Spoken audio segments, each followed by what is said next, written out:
할렐루야. 예, 우리가 오늘 족보를 계속 봤죠.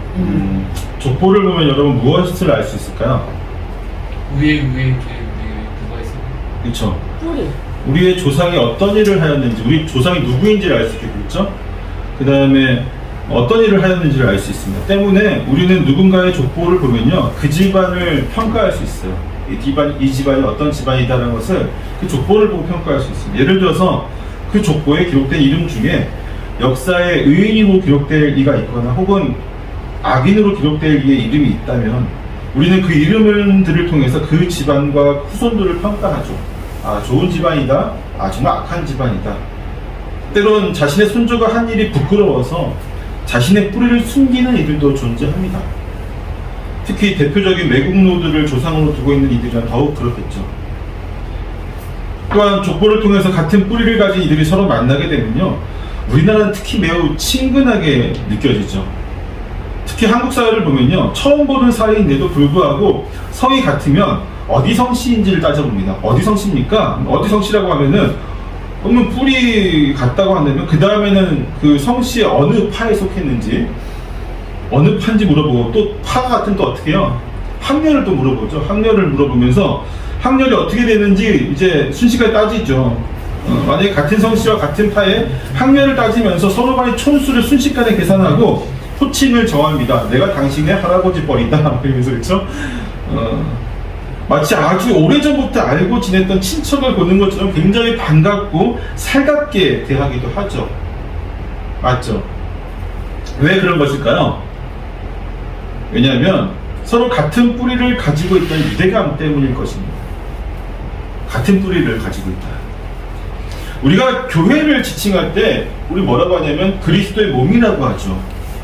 또한 우리는 그 몸의 지체라고 합니다. 즉 우리는 그리스도의 몸을 구성하는 각각의 지체로서 서로 유기적으로 연결되어 있다라고 우리는 말하고 있습니다. 그만큼 교회 안에서 성도로 만난 우리는 매우 가깝고 친밀하며 운명을 함께하는 공동체라는 것을 알 수 있습니다. 또한 교회 안에서 함께 모인 우리들은 하나님을 아버지라고 고백하면서 서로를 뭐라고 불러요? 형제 자매님이라고 부르죠. 형제님, 자매님이라고 부릅니다. 왜냐하면 하나님이 우리를 구원하기 위해서 독생자 예수 그리스도를 보내주셨고 그분의 희생으로 말미암아 우리를 죄에서 구원하신 이후에 우리를 양자 삼아 주셨기 때문이죠. 그래서 초대교회 시절부터 성도들은 서로를 부를 때에 형제, 자매라고 불렀던 것을 우리는 그 전통을 가지고 있습니다. 우리가 서로를 형제, 자매로 부르고 하나님을 아버지라고 부른다면 우리 조상은 누구일까요? 하나님. 그렇죠.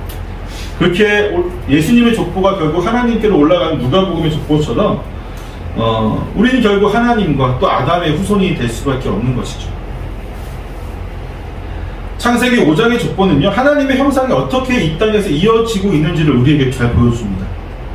하나님이 자기의 형상으로 아담을 창조하시고 아담은 자기의 형상과 같은 아들을 낳아서 이름을 셋이라고 지어주었습니다. 또한 셋은 에노스를 낳았고 그렇게 아담의 후손들이 계속해서 자녀를 낳음으로 하나님의 형상이 지속적으로 계승되도록, 하나님의 형상이 계속해서 후손들을 통해서 이어지도록 하였습니다. 하나님의 형상이 계속해서 아담의 후손들 속에 남아 그들을 하나님의 백성이 되게 하고 하나님을 섬기게 하며 하나님의 뜻을 온전히 행하도록 하였던 것입니다. 이것이 하나님의 형상을 저버린 가인의 후손과 전혀 다른 모습인 것이죠. 비록 가인 역시 하나님의 형상을 아담에게 물려받았죠. 가인도 하나님의 형상을 똑같이 아담에게 물려받았습니다. 그러나 그는 자기의 친동생인 아벨을 죽이고 하나님을 거역하고 자신만의 하나님이 없이 살아가는, 또는 하나님을 배격하는 삶을 살아가는 인간의 길을 걸어가게 되죠. 더 이상 돌이키지 않고 이 죄악의 길을 걸음으로써 자신 안에 있는 하나님의 형상이 완전히 무너지도록 만들어버렸습니다. 반면에 하나님은 다시 셋을 통해서 하나님의 형상이 다시 한번 온전히 이어지게 하십니다. 그 형상은 결국 어디까지 이어지게 될까요? 어디까지 이어질까요? 그 형상이 구원받은 백성. 결국 우리에게까지 이어지는 것이죠. 하나님이 그의 백성들에게 바라시는 가장 큰 목적 중에 하나가 바로 이 하나님의 형상이 계속해서 후손들에게 이어지고 계승되어지는 거죠. 하나님이 우리 인간을 창조하시면서 제일 먼저 하신 말씀이 뭐예요? 창세기 1장 26절, 25절, 26절에 뭐라고 하십니까? 생육하고 번성하는 거죠. 그냥 생육하고 번성하라는 의미가 아니에요. 그 말 안에는 어떤 말이 있어요? 예, 그 믿음이 계속해서 하나님을 믿는 믿음 안에서 그 모든 백성들이 번성해서 하나님의 뜻을 이 땅 위에 온전히 이루어지도록 하는 것이 하나님의 목적이죠. 우리는 이 하나님의 형상의 후손으로 이어지는 것을 믿음의 계승 혹은 신앙의 계승이라고 부릅니다. 후대를 통해 믿음이 이어지는 것이야말로 우리의 삶이 거룩한 하나님의 부르심에 합당한 삶이었음을 증거하는 표가 되어집니다. 즉, 내 후손들이 얼마나 잘 믿느냐가 나의 믿음이 얼마나 좋았는지에 대한 평가가 되어질 수 있다고 하는 것이죠. 왜냐하면 성경은 부모의 믿음을 자녀가 보고 배우며 부모가 전해주는 하나님의 말씀을 통해서 교육받는다고 말씀하고 있기 때문이죠. 즉, 부모의 믿음이 온전하지 않다면 그 자녀에게 온전한 믿음을 전해줄 수 없다라고 하는 것입니다. 아브라함 역시 온전한 믿음을 가지기 위해서 우상을 섬기던 자기의 본토 친척 아비의 짐을 떠날 수밖에 없었던 것처럼 진정으로 우리가 신앙을 계승하기 위해선 그 부모의 영향이 매우 크다는 것을 우리는 알 수 있습니다. 또한 하나님은 아브라함과 언약을 맺으시면서 우리가 아까 읽었지만 그 후손들 역시 그분의 하나님이 되겠다고 약속하시죠. 이 언약을 지키고 너희가 이 언약을 지키는 한 내가 누구의 하나님이 된다? 너와 너의 후손이 하나님이 된다라고 말씀하고 싶어요. 그 언약 아래서 우리는 하나님의 백성이요 그분의 자녀로서 대를 이어 계속해서 섬기며 나아가며 대를 이어서 하나님과 동행하는 삶을 살아가게 됩니다. 근데 문제는 무엇일까요? 바로 이 후손에게 이어지는 믿음의 계승이 현대사회에 들어서 잘 이루어지지 않고 있다는 것입니다. 더 정확히는 현대 교인들이 자신들의 신앙을 자녀들에게 계승시키는데 상당히 실패하고 있다는 것입니다. 많은 일이 실패하고 있죠. 이러한 문제는 비단 우리나라만의 문제가 아니라 근대화 이후에 서구 교회들에서도 나타나는 심각한 문제입니다. 심지어 목회자들도 자녀들에게 올바른 신앙을 물려주지 못하는 경우가 종종 있죠. 상당수 있죠. 그 원인을 찾자면 여러 가지가 있겠지만 포스트 모더니즘 이후에 다원주의와 상대주의 사상이 우리 사회 속에 그리고 교회 속에 침투하면서 자녀들에게 신앙을 가르치는 것이 강요로 비춰지고 또 그 부모 역시도 신앙은 자녀가 스스로 선택하는 것이라는 생각이 우리에게 익숙해져 있기 때문도 있죠. 그런 것일 수도 있고 또는 그만큼 사회가 발전하면서 생기는 개인주의와 또 핵가족화가 어떤 영향을 미쳤을 수도 있습니다. 하지만 제가 오늘 여러분에게 말씀드리고 싶은 것은 이러한 사회적인 이유가 아니라 성도 가정과 관련된 이유를 좀 설명하고 싶어요. 즉 포스트 모더니즘이니 뭐 다원주의니 상대주의니 개인 이런 어떤 사회적인 문제가 아니라 우리 신앙과 관련된 문제를 좀 짚어보자고 하는 것이죠. 우리 안의 문제를 점검하고 그 문제를 해결하면서 바른 믿음을 우리의 후손들에게 전승시킬 수 있어야만 할 것입니다. 여러분이 생각하기에 우리가 이 현대사회의 많은 그리스도인들이 자녀들에게 믿음을 잘 전수하지 못한 가장 큰 이유가 뭐라고 생각하십니까? 자기가 믿음에 확신이 없었어. 자기가 믿음이 없기 때문에. 그쵸? 그 이유가 뭐냐면 자기가 믿음, 크게 생각하면 그건데 세부적으로 나누면요 왜 믿음이 없냐면요 제가 생각하는 가장 큰 이유는 복의 부재 때문이에요. 복의 부재. 세상 사람들은 생각할 때에 종교에 대한 관념은요 세상 사람들이 종교, 기독교뿐만 아니라 다른 종교들 이제 종교들에 대한 관념을 보면요 종교를 믿으면 뭐를 받기 위해서요? 복을 받기 위해서 종교를 가지려고 합니다. 그리고 그 복에 대한 개념은 대부분 뭐예요? 돈. 현생에서의 물질적인 복을 대부분 생각합니다. 만약 어떤 종교가 되었든지 그러한 복을 주지 않는다고 한다면 그 종교는 사람들의 가치 판단에서 제외되어 버리죠. 그리고 한국의 기독교 역사에서도 보면요 두 번의 큰 부흥의 기간 중에 첫 번째 부흥은 1907년에 있었던 평양 대부흥이고 두 번째는 7, 80년대에 있었던 대부흥의 기간인데 그 부흥의 시기에 교회가 선전한 건 역시 이 땅에서의 물질적인 과 생명적인 복이었어요. 건강과 생명 그리고 물질적인 복을 교회가 선전하면서 7, 80년대에 굉장히 큰 부흥이 이루어졌죠. 사람들 너나 할 것 없이 복을 받기 위해 교회에 나오기 시작했고, 그 당시에 한국의 폭발적인 경제 성장과 더불어서 이들 역시 물질적인 번영을 이루게 되었습니다. 그러니까 7, 80년대에 교회가 부흥했어요. 교회 하나님을 믿으면, 예수님을 믿으면 너희가 복을 받고 부자가 되고 건강해질 것이다라고 하는 그 기복주의 신앙을 전파하면서 부흥이 됐는데, 문제는 그 당시 한국 사회 역시도 폭발적인 경제 성장을 이루면서 어느 정도 성실하기만 하고, 어느 정도 믿음이 있기만 하고, 어느 정도 성실하고 또 열심히만 있으면 대부분 괜찮은 부를 축적할 수 있는 환경이 조성되어 있었다는 것이죠.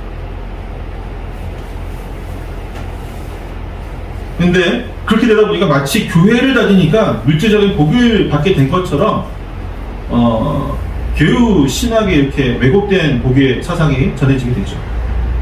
하지만 지금은 어떻습니까?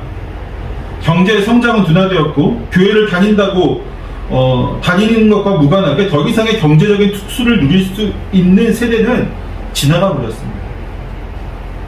지금 20, 30대 청년 세대에게 교회에 충성하면 복을 받는다는 것, 즉 물질적인 번영을 누리게 될 것이라는 말은 더 이상 통용되는 말이 아니에요.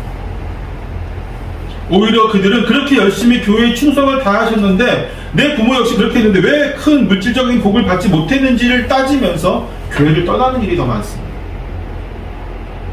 또한 신앙을 가진다는 것은 인생의 평안과 행복을 추구하는 측면이 강하죠. 첫 번째가 복이라면 두 번째는 이 평안과 행복인데, 대부분의 종교들 역시 인생의 평안과 행복을 강조합니다. 물론 기독교 역시 하나님의 믿음에 있어서 그러한 평안과 행복이 부수적으로 따라온다는 것을 우리는 강조하고 있습니다. 그것이 주는 아니지만 하나님을 믿게 되면 평안할 수 있고, 인생이 평안할 수 있고, 왜? 그분이 우리를 지켜주시고 우리는 그분께 우리의 삶을 맡겨드리기 때문에 평안할 수밖에 없죠. 그리고 행복할 수밖에 없습니다. 이것이 부수적으로 따라온다고 우리는 분명히 이야기합니다. 하지만 교회를 떠나는 수많은 자녀들에게 비춰진 부모님의 모습은요, 불안과 불행 속에서 겨우 살아가는 모습이라는 거죠.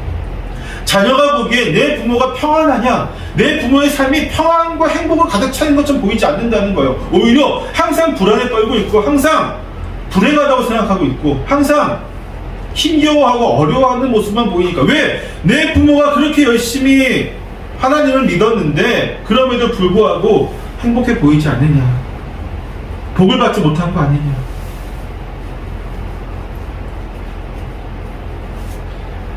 부모의 삶에서 전혀 행복을 발견할 수 없기 때문에 교회를 떠나고 신앙의 길에서 떠나게 되는 것이죠. 마지막으로 부모의 삶에서 내세에 대한 복을 갈망하는 모습을 찾을 수 없기 때문입니다. 그래서 하나님의 형상과도 이어지는 부분인데, 우리가 정말로 하나님의 말씀을 믿고 그분이 우리를 위해 예비하신 천국을 갈망한다면요, 우리는 현실 속에서 우리의 삶은 자연스럽게 어떻게 될까요? 경건한 삶을 살아가게 됩니다. 거룩한 하나님의 말씀을 따른 삶을 살게 되겠죠. 그러나 자녀들이 바라보는 부모의 모습은요, 내세의 복이 아닌 현실의 복만을 추구하는 모습을 보게 되는 경우가 많이 있다고 하는 것이죠. 결국 자녀들이 자녀들에게 부모들 세대가 신앙을 바르게 전하지 못하는 가장 큰 이유는요, 부모들의 삶이 복을 받은 자의 모습으로 그들에게 비춰지지 않기 때문입니다. 물론 그 이유 중에는 교회가 복에 대한 올바른 개념을 성도들에게 전해주지 못한 부분도 있겠죠. 교회에 출석하는 사람들의 숫자를 불리고 교회의 규모를 크게 하기 위해서 복의 개념을 물질적인 것, 어떤 생명과 건강에 관한 것으로만 아주 극소적으로 아주 축소해서 전한 교회의 잘못도 분명히 있습니다. 성경이 전하는 복의 그 풍성함, 단순히 건강과 물질적인 복, 행복 이런 것들만 아니라 정말 그 복에는 풍성한 많은 것들이 있잖아요. 하나님과 동행하는 것과 그분이 주신 기쁨과 은혜, 정말 많은 것들이 있는데 그것을 교회가 온전하게 다 전하지 못한 잘못도 있습니다. 그러나 우리는 하나님의 말씀과 그분을 섬기는 믿음을 자녀들에게 바르게 전해야만 하는 사명을 하나님께 받은 존재죠. 때문에 그 어떤 핑계를 댄다고 하더라도, 즉 교회가 잘못했든 사회가 잘못했든 어떠한 핑계가 있다고 하더라도 자녀가 온전한 믿음을 가지고 있지 않다면 그 책임의 전적은 누구에게 있습니까? 부모에게 있다고 할 수 있습니다. 결국 자녀가 신앙생활을 하지 않아요. 뭐 여러 가지 이유가 있습니다. 여러 가지 핑계를 대지만 가장 큰 이유는 부모에게 있어요.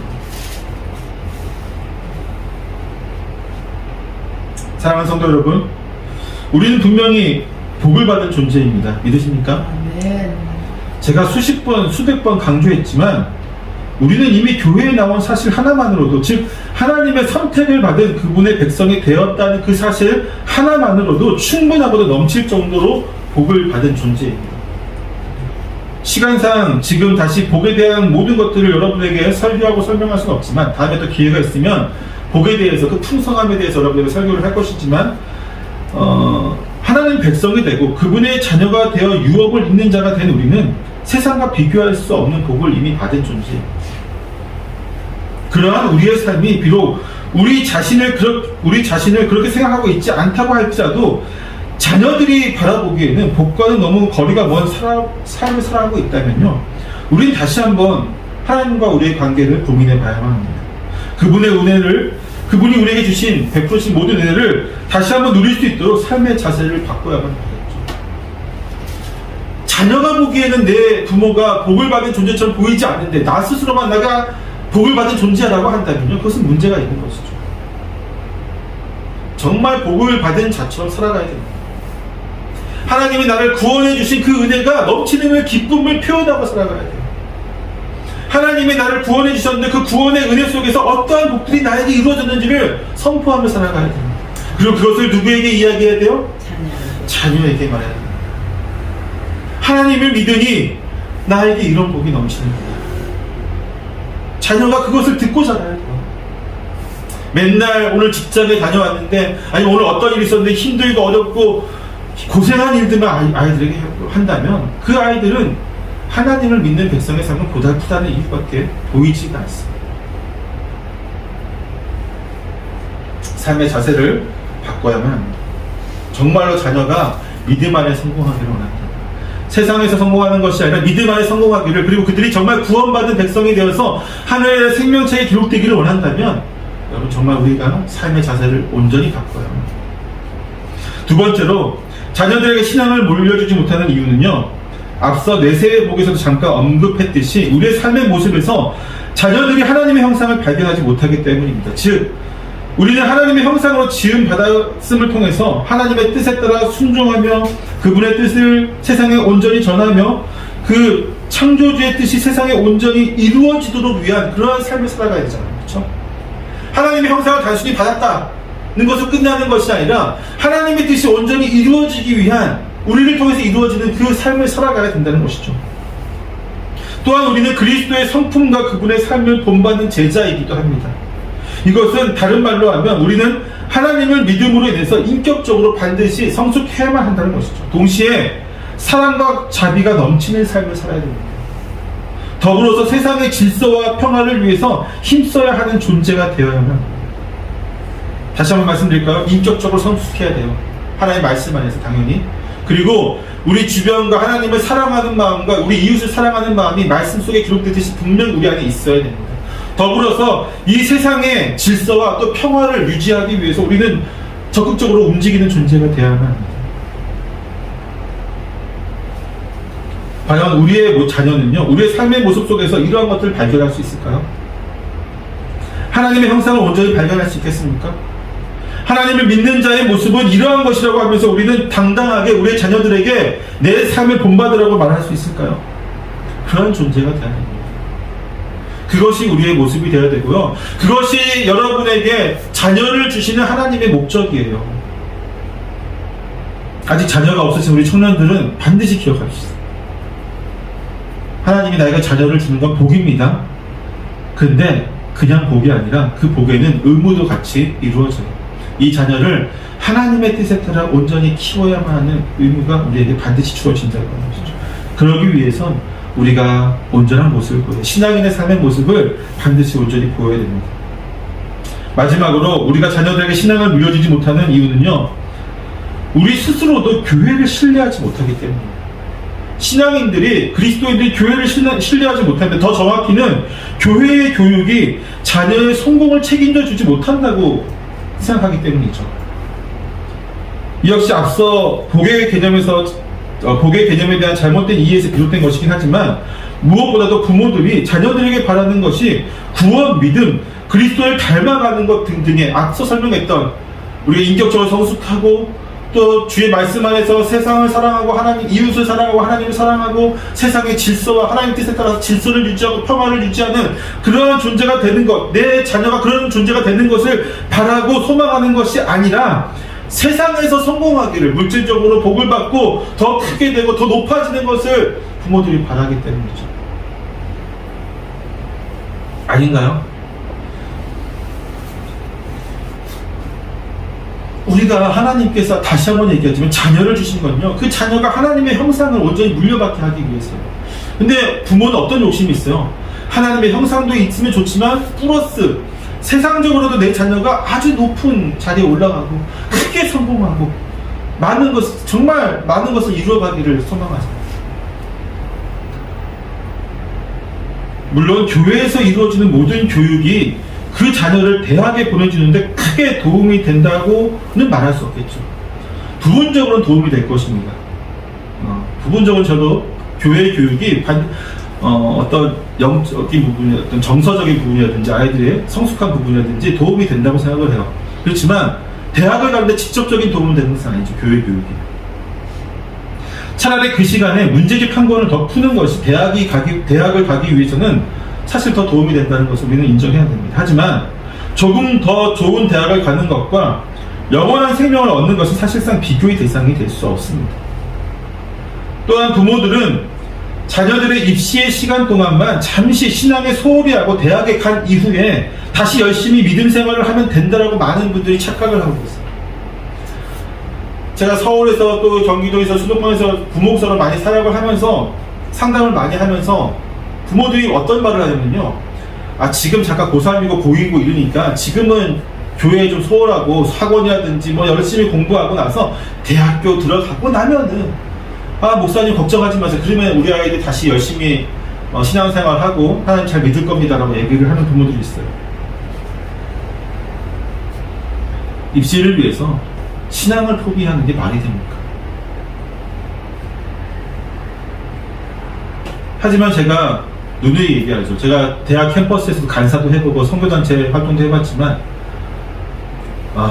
대학에 오면요 신앙생활 더 못해요.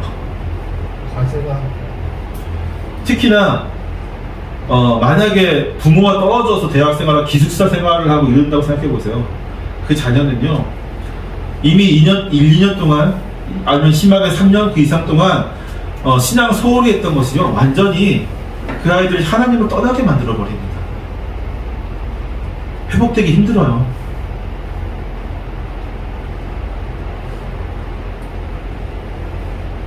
이미 그 마음속에 믿음보다는 세상의 성공이라는 것이 더 우선순위에 자리 잡고 있는 그 아이에게 다시 믿음이 들어가기는 정말 힘듭니다.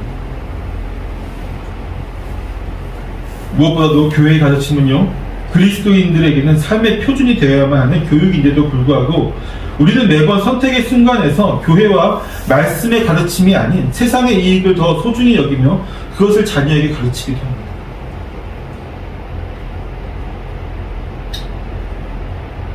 교회가 못 믿었죠.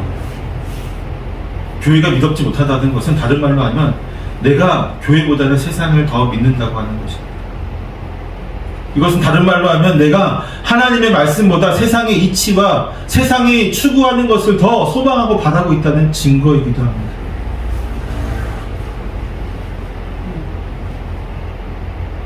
많은 믿음의 사람들이 이러한 실패 속에 살아갑니다. 자기는 어떨지 몰라도 심지어 자기는 그렇게 생각하고 자기는 세상의 것을 포기하면서 하나님의 말씀을 더 소중히 여기고 교회에 다녀도 자녀는 또 그렇게 못하게 하는 성도들도 있어요. 참 다양하게 있는데 희한하죠. 자기가 그렇게 믿고 살아가면서 자기는 그렇게 열심히 주를 섬기면서 세상보다 하나님 말씀이 더 우위에 있다고, 세상의 그 어떤 가치보다 하나님 말씀이, 하나님이 나에게 소망하는 그 모든 것이 더 우선순위에 있다고 고백하면서 자녀에게는 너는 그렇게 살지 말라고 하는 부모도 있어요.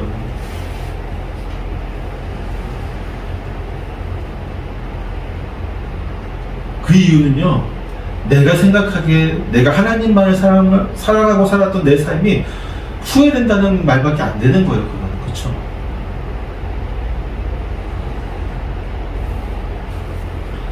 사랑하는 성도 여러분, 자녀들에게 하나님의 형상이 온전히 전해지기를 위해서는요, 우리가 먼저 하나님의 형상을 온전히 회복해야만 합니다. 하나님의 말씀을 절대적으로 신뢰하는 삶을 살아야만 하죠. 예수 그리스도의 몸된 교회를 온전히 세우는 삶을 살아야만 합니다. 아멘. 세상의 부러움을 받는 가인의 길이 아니라 하나님이 인정하시는 셋의 후손이 걸어갔던 그 길을 우리가 역시 걸어가야만 합니다. 우리는 그것을 자랑스럽게 여기고 자녀들에게 물려주어야 하죠. 내가 자랑스럽게 생각하지 않는데 어떻게 자녀들에게 우리가 그 신앙을 물려줄 수 있겠습니까? 족보를, 오늘 셋의 족보는요, 누구에게까지 이어집니까? 예수 우리 오늘 5장 말씀의 마지막은 노아에게까지 이어지고 있죠. 노아에게까지 이어지고 있습니다. 그 중간에 7대손이 누구냐면 7번째가 에녹이죠. 이 족보에서 두 이름이 가장 두드러지게 나타납니다. 하나가 바로 7대손인 에녹이고 다른 하나가 바로 노아라는 이름이죠. 다음 주에 더 자세하게 설명을 하겠지만 하나님의 형상이 이어진 결과가 7대손에서는 7번째, 그 완벽한 수라고 하는 7번째에는 에녹을 통해서 하나님이 그를 어떻게 하십니까?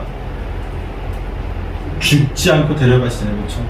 그는 이 땅에서 육신의 생명을 다해서 죽음이 아니라 그는 하나님이 그를 너무나도 사랑하시기 때문에 하나님과 동행함으로 그를 하나님께서 그냥 데리고 가시죠. 노아는 어떤 존재입니까? 노아는 그의 아비인 람에게 그를 낳고 안위하는 존재다. 이 땅에 수고하는 우리를 위로하는 존재라고 얘기를 하죠. 노아는 하나님의 심판에서 살아남고 하나님의 심판에서 그의 가족과 더불어서 새로운 인류의 시조가 되는 그런 믿음의 계보를 이어가는 위대한 조상이 되었습니다. 그것이 하나님의 형상을 계승한 이 족보 아래서 이루어진 일입니다. 우리도 우리의 믿음의 족보를 이어가는 저와 여러분 되시기를 축원합니다. 아멘. 기도하겠습니다.